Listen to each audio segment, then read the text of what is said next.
नमस्ते नमस्कार सम्पूर्णजनामा तपाईहरूको माझमा फेरि पनि भिडियो लिएर आइसकेको छु। आज म तपाईहरूले प्रतिनिधि सभा 2082 साल फागुन 21 गतेको हुनेवाला चुनावको तपाईहरूको यो सिकाउने बोली तपाईहरू कसरी भोट गिराउन र तपाईहरूको स्वतः भोट कसरी रद्द हुँदैन र तपाईहरूको राम्रो खाले भोट गिर्छ। अनि यो भयो तपाईहरू प्रतिनिधि सभा सदस्यको यो भइहाल्यो त्यो माइने।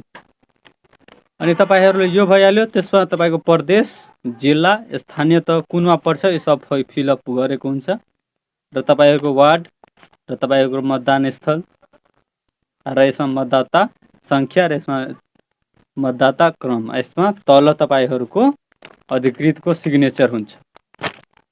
यो तपाईहरूले सहज बनाउनको लागि म यो भिडियो बनाउन गइरहेको छु। तपाईहरूले सिक्न सक्नुहुन्छ राम्रोसित।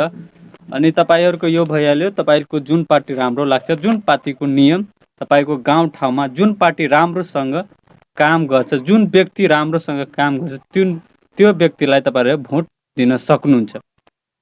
म एउटा आम जनताको सहजको लागि मात्र यो भिडियो बनाएको कि तपाईहरु कसरी खसाउन सक्नुहुन्छ कि तपाईहरुको भोट रद्द हुँदैन, स्वतः राम्रोसित गिर्छ।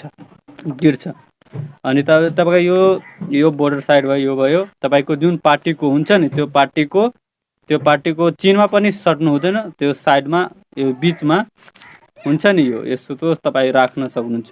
न यसको बोर्डरको छेउमा लगाउनु पर्छ, किनभने कि यो साइड र छेउमा गएपछि स्वतः तपाईहरुको भोट रद्द हुन सक्छ।